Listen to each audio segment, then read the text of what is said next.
L'entrée de la mine béait comme une bouche sombre dans le flanc de la colline. Support en bois gris de l'âge et des intempéries, lissé par 2 décennies de vent et de pluie. Thomas Garrett se tenait devant elle avec ses mains sur ses hanches, étudiant la façon dont la lumière de l'après-midi mourait juste après le seuil, englouti par une obscurité qui sentait la pierre et la terre profonde. L'air de novembre était assez piquant pour lui piquer les poumons à chaque respiration. À côté de lui, sa femme Sarah marchait le périmètre avec l'attention méthodique qu'elle apportait à tout, testant chaque poutre de support avec ses mains gantées, poussant contre le bois qui avait tenu ferme pendant 20 ans d'abandon. Ses bottes crissaient sur le gravier meuble, le son résonnant légèrement dans l'entrée. « Ça sonne !» elle lui rappela.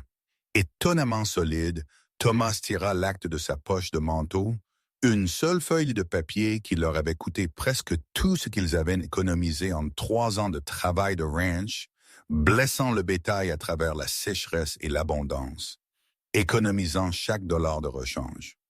La veuve Hendricks les avait regardés comme s'ils étaient fous quand ils avaient fait l'offre, ses yeux spacieux s'écarquillant d'incrédulité.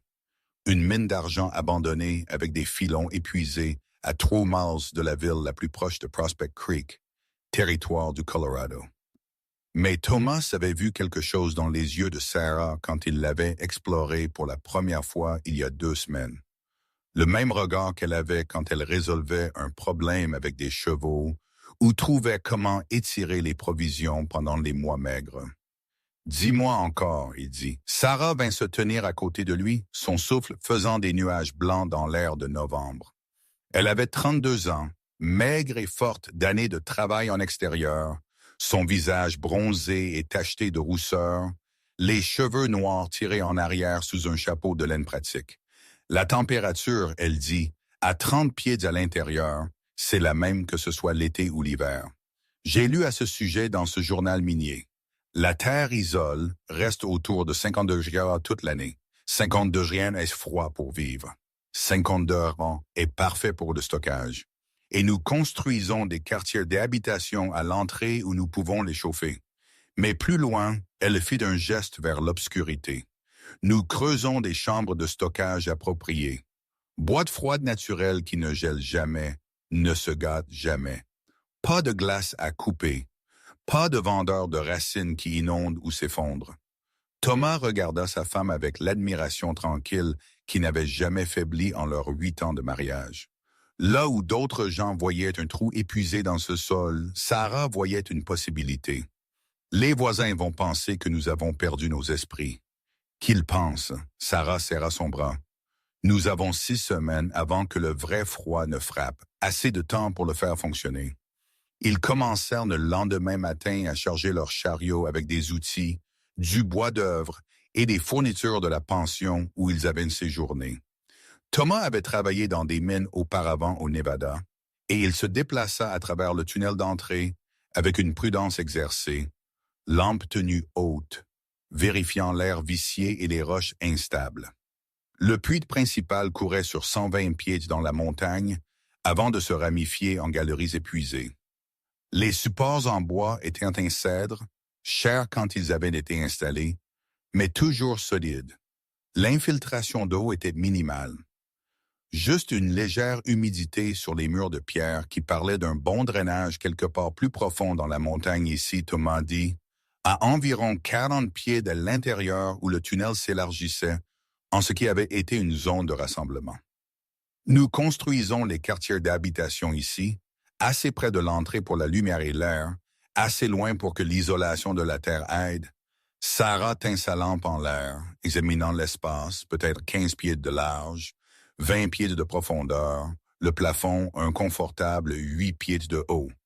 Les murs de roche montraient des marques de pioches et des cicatrices de forage, mais ils étaient stables, bons, granit dur, et stockage 70 pieds en arrière où ils se ramifient. Nous pouvons creuser des chambres de chaque côté. La température y sera constante. Parfait. Ils travaillèrent pendant cette première semaine avec l'intensité ciblée de gens courant contre l'hiver. Thomas construisit un cadre de porte approprié à l'entrée de la mine, en pain massif avec des charnières en cuir, et suspendit une porte qui scellerait contre le vent tout en permettant la ventilation.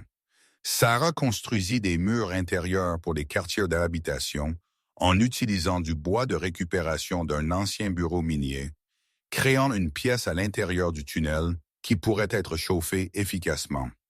La première neige vint le 5e jour, de légers flocons qui fondirent au contact.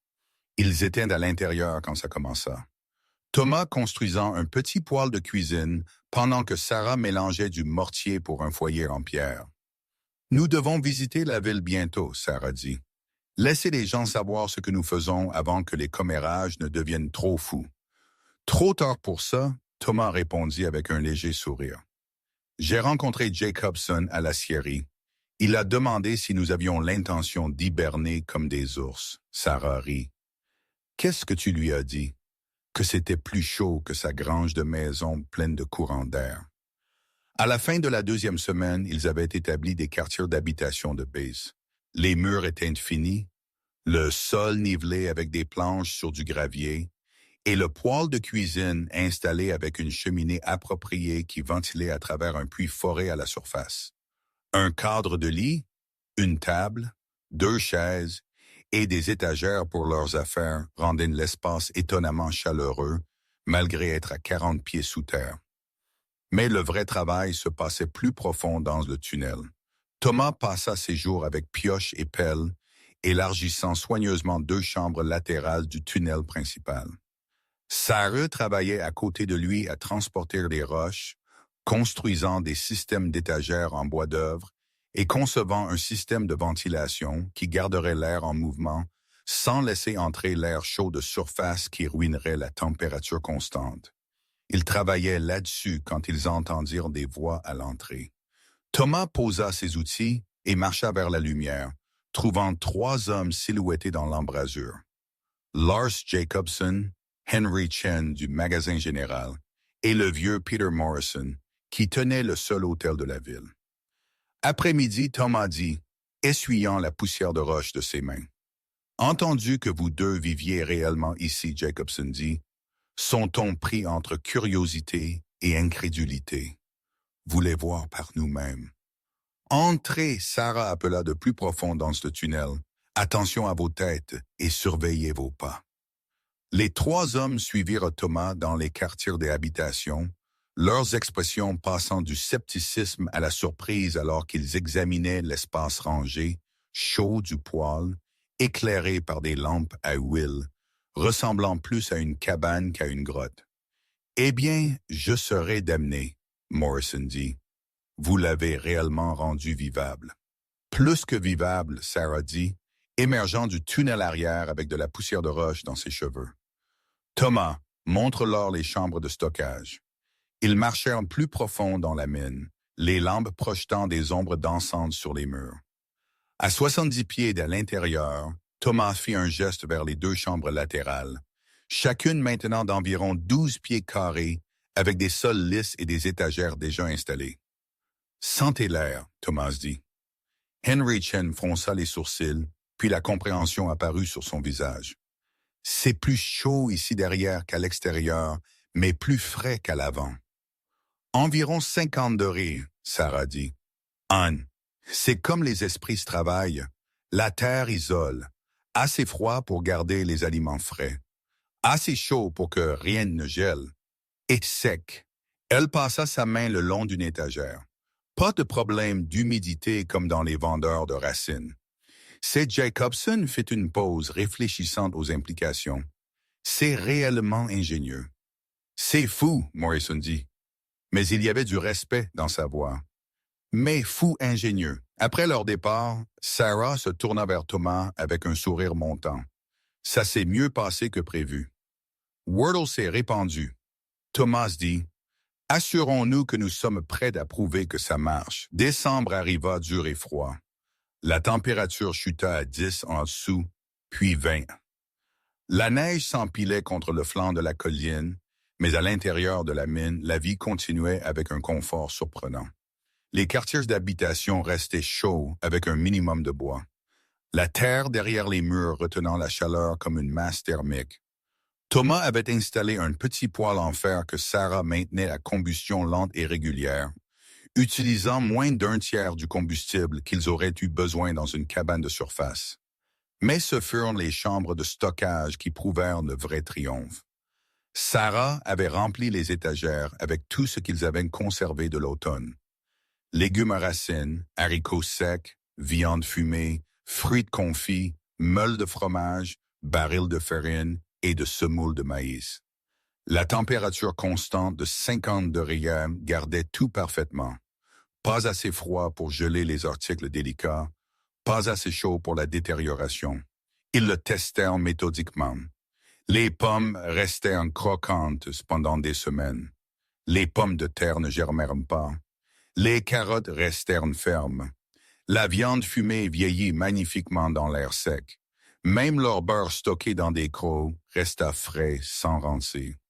Ça marche mieux que je l'espérais, Sarah dit un soir alors qu'ils inventoriaient leurs provisions. Tout tient parfaitement. Thomas sculptait des encoches dans une poutre de support, marquant la température chaque jour avec du charbon de bois. 48 degrés aujourd'hui. Pareil qu'hier. Pareil qu'en juillet, très probablement. Un coup à l'entrée de la mine les interrompit. Thomas attrapa une lampe et marcha vers la porte, trouvant Henry Chen debout dans la neige, son souffle venant par halètements rauques.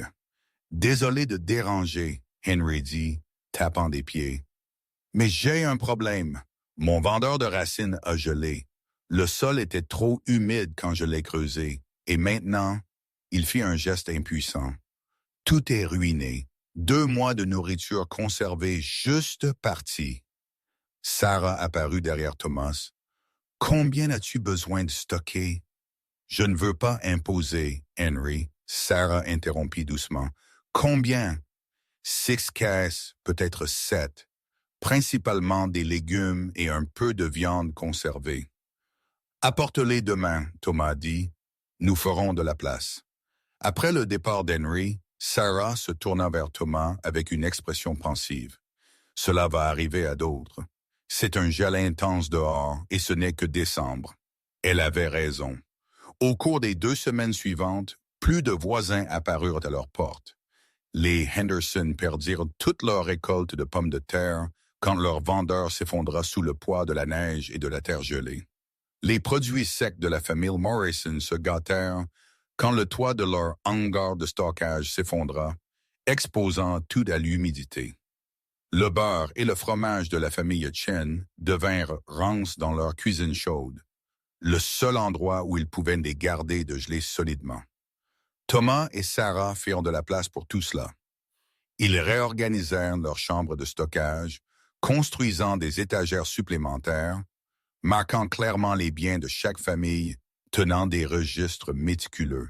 La mine devint un entrepôt frigorifique communal, la température constante préservant la nourriture qui aurait été perdue dans l'hiver brutal.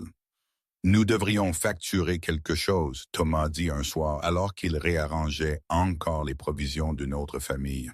« Pas beaucoup, mais quelque chose pour l'espace et le travail. » Sarah considéra pas d'argent, mais l'échange. Les Henderson peuvent nous donner du foin pour quand nous aurons des chevaux. Les Morrison peuvent offrir un crédit de chambre d'hôtel pour quand nous en avons besoin. Chen peut réduire nos prix de magasin. Tout le monde aide tout le monde. C'était la voie de la frontière, et ça a marché. La communauté commença à fonctionner comme un réseau de soutien mutuel. Avec la mine en son centre, non pas parce que Thomas et Sarah l'exigeaient, mais parce que la physique de la géologie leur avait donné un avantage qu'ils étaient prêts à partager. À la mi-janvier, l'hiver était devenu vraiment sauvage. Les températures atteignirent 30 en dessous. Le vent sculpta la neige en congères dures qui enterraient en les clôtures et menaçaient le bétail. En ville, les gens luttaient, le bois se faisait rare, les provisions diminuaient et le stockage de nourriture devenait un problème critique. La ville tint une réunion à l'hôtel de Morrison, le seul bâtiment public assez grand pour accueillir tout le monde. Thomas et Sarah y assistèrent, assis à l'arrière pendant que le conseil municipal discutait du rationnement et de la distribution des provisions. Le problème, dit le maire, un éleveur buriné nommé Augustus Poquet, est que même quand nous avons de la nourriture, nous ne pouvons pas la garder. Elle gèle soit solidement et devient immangeable, soit nous la gardons au chaud et elle se gâte.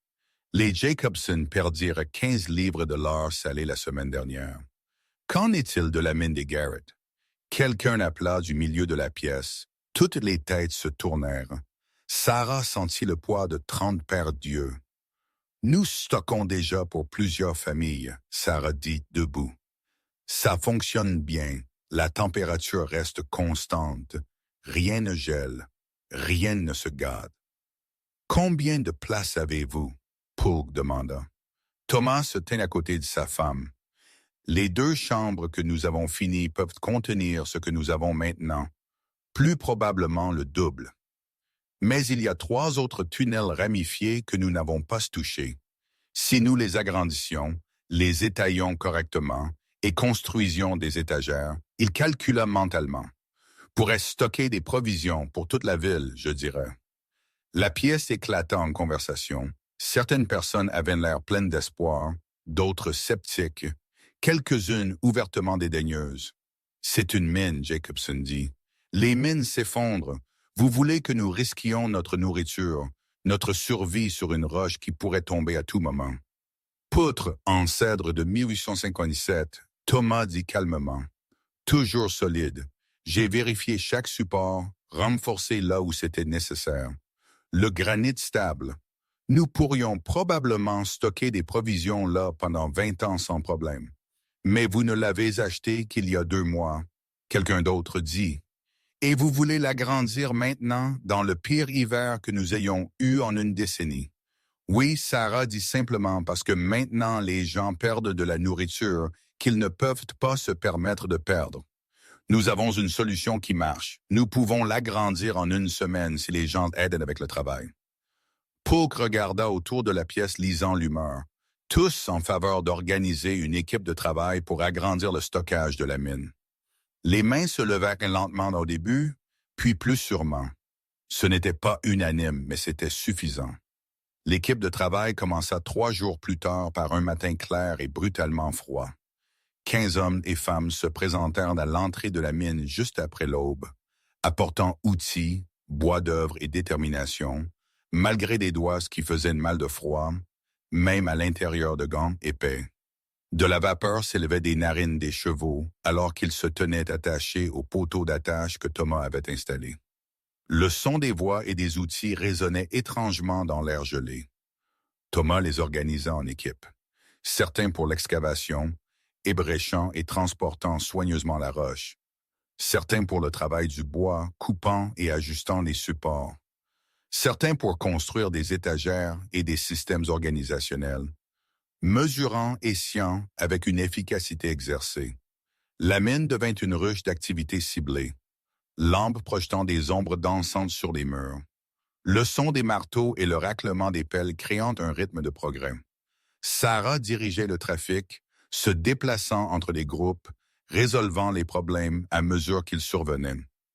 Elle avait esquissé un plan détaillé montrant 3 chambres agrandies, chacune avec son propre puits de ventilation, chacune conçue pour maximiser le stockage tout en maintenant l'intégrité structurelle. « Tu as la tête pour ça, » dit Martha Jacobson, la femme de Lars, alors qu'elle aidait Sarah à mesurer le bois d'œuvre pour les étagères. La plupart des femmes ne penseraient pas à concevoir un système de stockage comme celui-ci. Sarah sourit. La plupart des femmes font plus de planification et de logistique qu'on ne leur en donne le crédit. Gérer un ménage n'est que de l'ingénierie à une échelle plus petite. Le travail alla plus vite que prévu.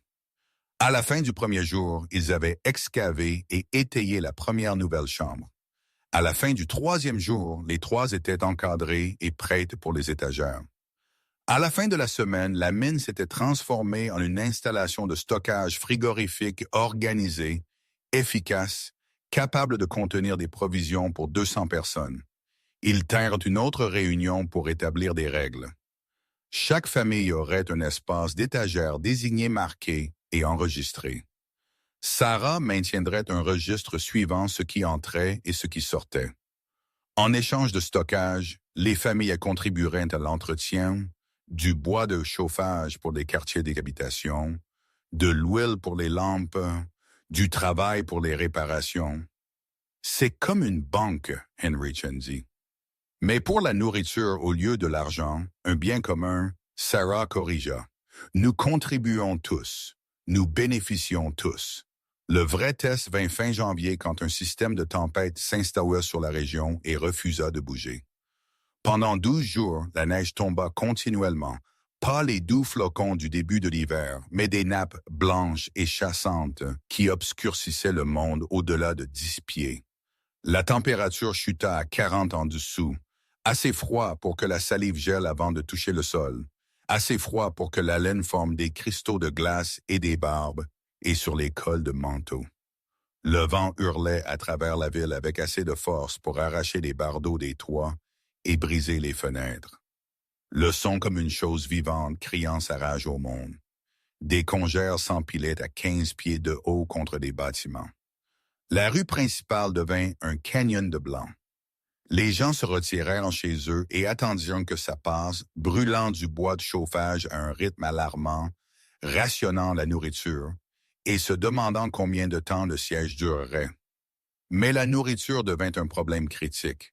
Le stockage à domicile, que ce soit dans des garde-manger froids ou des cuisines chaudes, se révéla inadéquat pour le siège prolongé. Les choses gelèrent, les choses se gâtèrent, les provisions diminuèrent à un rythme alarmant. Mais à la mine, la vie continua avec une normalité surprenante. Thomas maintenait le chemin vers l'entrée déblayée. Sarah maintenait l'inventaire, permettant aux familles de venir prendre ce dont elles avaient besoin, tout en enregistrant soigneusement chaque retrait. La température constante dans les chambres de stockage signifiait que rien ne changeait, rien n'était perdu. Les légumes frais restèrent frais. Les produits conservés restèrent conservés. L'approvisionnement en nourriture de la communauté resta stable pendant que la tempête faisait rage au-dessus. Thomas se tenait à l'entrée de la mine un soir, regardant la tempête de neige. Sarah vint se tenir à côté de lui, enroulant une couverture autour de ses épaules. « Tu sais ce que je viens de réaliser? » Elle dit. « Qu'est-ce que c'est? Nous pourrions vivre ici en permanence. Pas juste l'hiver, toute l'année. » Elle fit un geste vers leur quartier d'habitation. « C'est confortable, sûr. Le contrôle de la température signifie que nous utilisons un minimum de combustible en hiver et resterions frais en été. Et si nous agrandissions l'espace de vie, peut-être ajoutions quelques pièces de plus, une cuisine appropriée, cela pourrait être une vraie maison. » Thomas considéra. Les voisins penseraient définitivement que nous sommes fous. Les voisins pensent déjà que nous sommes fous, Sarah fit remarquer. Autant être confortablement fous. Ils rirent tous les deux, le son avalé par le vent hurlant. La tempête se brisa enfin début février. La ville émergea, clignant des yeux sous un soleil éclatant se reflétant sur des montagnes de neige. Les évaluations des dommages commencèrent. La grange des Henderson s'était effondrée.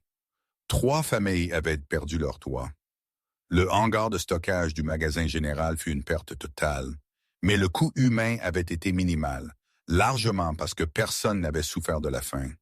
Le stockage de la mine avait nourri la communauté à travers le pire. À la prochaine réunion de la ville tenue fin février, après que les choses se soient stabilisées, le maire Polk se tint devant l'Assemblée avec une solennité inhabituelle. « Je veux remercier Thomas et Sarah Garrett. Il dit quand ils ont acheté cette mine épuisée, j'ai pensé, eh bien, je serai honnête. J'ai pensé qu'ils gaspillaient leur argent sur un trou dans le sol, mais ils ont vu quelque chose que nous n'avons pas vu. Et leur ingéniosité et leur générosité ont probablement sauvé des vies cet hiver. » Des applaudissements remplirent la pièce. Thomas et Sarah s'assirent ensemble, mains jointes, tous deux un peu gênés par la tension. « J'aimerais proposer, Polk continua, que nous formalisions l'arrangement, fassions de la mine une ressource communautaire permanente. Les Garrett maintiendraient la propriété, bien sûr, mais nous l'établirions comme l'installation de stockage frigorifique officielle de la ville. En échange, nous leur paierions des frais modestes, soit en espèces, soit en échange, et leur garantirions un soutien pour l'entretien et l'agrandissement. Le vote fut unanime.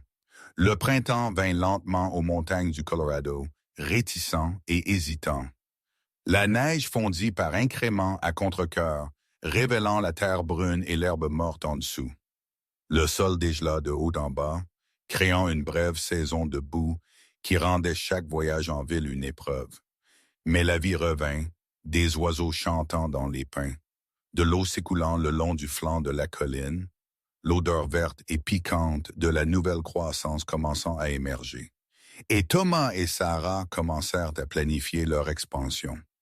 Avec la même attention soignée qu'ils avaient apportée à tout, ils conçurent des quartiers d'habitation supplémentaires, une zone de cuisine appropriée avec un plan de travail et du stockage, un salon où ils pourraient accueillir confortablement des invités, éventuellement une chambre d'amis pour les visites familiales qu'ils espéraient voir venir.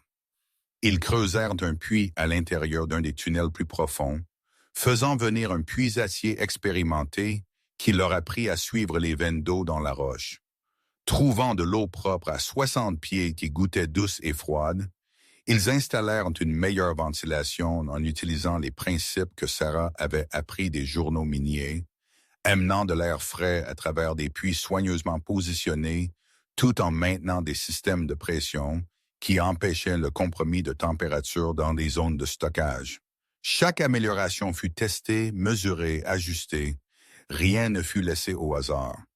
Henry Chen passa un matin d'avril, les trouvant au milieu d'une excavation d'une nouvelle pièce. « J'ai apporté le grand livre pour le premier trimestre », il dit, tendant à Sarah un livre relié en cuir. « Pensez que vous voudriez voir les chiffres. » Sarah feuilleta les pages montrant les dépôts et les retraits, les familles contribuant et prenant ce dont elles avaient besoin. À l'arrière, Henry avait calculé la valeur totale de la nourriture conservée par rapport à ce qui aurait été perdu dans le stockage traditionnel. Selon mes estimations, Henry dit la mine a empêché environ 8000 de perte de nourriture cet hiver. C'est probablement un quart du budget alimentaire annuel de la ville. Thomas siffla bas. C'est significatif, c'est révolutionnaire. Henry corrigea. Réalises-tu ce que tu as créé ici? Ce n'est pas juste du stockage. C'est la sécurité alimentaire, la stabilité, une assurance contre les intempéries rigoureuses. D'autres villes vont entendre parler de ça. Elles vont vouloir le reproduire. Après le départ d'Henry, Sarah regarda Thomas pensivement. Nous pourrions faire ça, tu sais, consulter, aider d'autres villes minières à convertir des mines abandonnées. Il y a des centaines de puits épuisés à travers le Colorado. La plupart d'entre eux pourraient être adaptés pour cela. Pourrait être une affaire, Thomas accepta. Bien que je voudrais finir notre maison d'abord. Bien sûr, Sarah dit, première règle de la vie à la frontière, prends soin de ta propre fondation avant de commencer à construire pour les autres. Fin printemps, leur maison souterraine était confortable et étonnamment spacieuse. Ils avaient sculpté 4 pièces au total, quartier d'habitation, cuisine, chambre à coucher et un petit bureau où Sarah tenait des registres et Thomas dessinait des plans d'ingénierie. Lampes à huile et surfaces réfléchissantes rendaient les espaces lumineux malgré être à l'intérieur d'une montagne. Puits de ventilation apportaient de l'air frais, sans fluctuation de température. Et la température de base constante de 50 degrés signifiait qu'ils avaient besoin d'un chauffage minimal en hiver et restaient naturellement frais en été. Les chambres de stockage s'étaient étendues à 6 pièces séparées, chacune organisée par type de nourriture, légumes racines, viande conservée, produits secs, produits laitiers, conserves et fournitures d'urgence. Le système organisationnel de Sarah était méticuleux. Chaque article avait une place. Chaque retrait était enregistré. Chaque famille savait exactement ce qu'elle avait en stockage et quand elle aurait besoin de réapprovisionner. Fin mai, une journaliste du Denver Post arriva à Prospect Creek ayant entendu parler de la maison mine par des voyageurs traversant et s'arrêtant aux stations routières. C'était une femme aux yeux vifs nommée Rebecca Stone, probablement au début de la trentaine, vêtue de vêtements de voyage pratiques plutôt que de la robe de fantaisie des citadins. Elle passa 3 jours à interviewer Thomas et Sarah, examinant chaque coin de la mine avec un carnet constamment à la main, et parlant aux habitants de la ville de l'impact de l'installation de stockage sur leur survie hivernale. C'est une des choses les plus innovantes que j'ai rencontrées. Elle leur dit alors qu'elle se préparait à partir, utilisant l'isolation naturelle de la terre pour la conservation des aliments, convertissant une mine épuisée en une maison et une ressource communautaire. C'est brillant et ça va vous rendre célèbre. Ce n'est pas vraiment ce que nous recherchons, Sarah dit. Je sais, Rebecca répondit. Mais parfois, la reconnaissance vous trouve quand même. Vous avez résolu un vrai problème d'une nouvelle manière. Les gens ont besoin de savoir que c'est possible. L'article paru en juin, occupant la moitié de l'édition du dimanche, nous parle d'être détaillé, technique par endroits, mais aussi chaleureux et humain. Se concentrant sur l'ingéniosité pratique de 2 personnes de la frontière qui avaient vu la possibilité là où d'autres ne voyaient qu'un trou dans le sol. Des lettres commencèrent à arriver. Propriétaires de mines voulant des conseils, villes demandant des consultations, ingénieurs demandant des détails techniques. Thomas et Sarah passèrent leur soirée à répondre, esquissant des plans, expliquant les principes de la masse thermique et de l'isolation terrestre. Nous allons devoir embaucher de l'aide si ça continue. Thomas dit un soir, entouré de correspondants. Ou nous pourrions former des gens, Sarah suggéra, leur enseigner les principes afin qu'ils puissent l'implémenter eux-mêmes. Le savoir partagé est un savoir multiplié. Au moment où l'hiver revint, les Garrett avaient aidé 3 autres villes à établir des installations de stockage basées sur des mines. Ils avaient écrit un manuel détaillé sur les techniques de conversion, et leur propre maison était devenue une sorte de lieu de pèlerinage pour les gens intéressés par la vie innovante à la frontière. Mais plus important encore, ils avaient prouvé un concept, que les ressources abandonnées pouvaient être réutilisées, que les systèmes naturels pouvaient être exploités efficacement, que l'ingéniosité et le travail acharné pouvaient résoudre des problèmes qui semblaient insurmontables. Le soir de Noël, ils organisèrent un rassemblement dans la salle communautaire agrandie qu'ils avaient creusée à l'embouchure de la mine. 30 personnes s'y entassèrent, familles qui avaient stocké de la nourriture, voisins qui avaient aidé à la construction, amis qui avaient cru en l'idée impossible depuis le début. Le maire Polk porta un toast à Thomas et Sarah Garrett, qui ont acheté un trou dans ce homme et l'ont transformé en le cœur de notre communauté.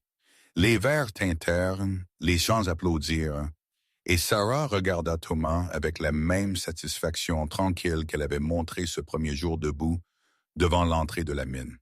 « Ça vaut chaque centime ?» il demanda. « Chaque centime », elle confirma, et chaque heure de regard douteux et chaque doigt gelé creusant des étagères. Même ceux-là, ils restèrent tard dans la soirée, la pièce chaude de corps et de rire, et l'odeur de nourriture stockée parfaitement dans les chambres au-delà. Dehors, la neige était douce et constante, mais à l'intérieur de la montagne, dans la maison qu'ils avaient sculptée d'ingéniosité et d'entêtement, la vie était chaude et lumineuse, et exactement ce qu'ils avaient imaginé qu'elle pourrait être.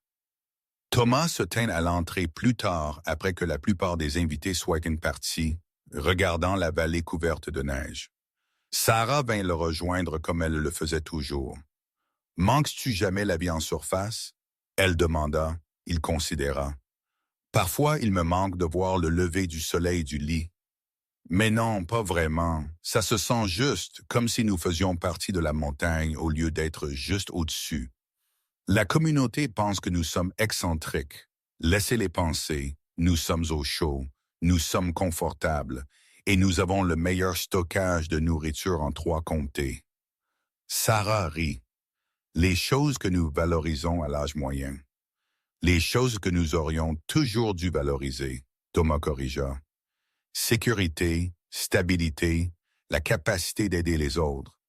Ils se tenaient ensemble dans un silence confortable, regardant la neige se déposer sur la vallée en contrebas.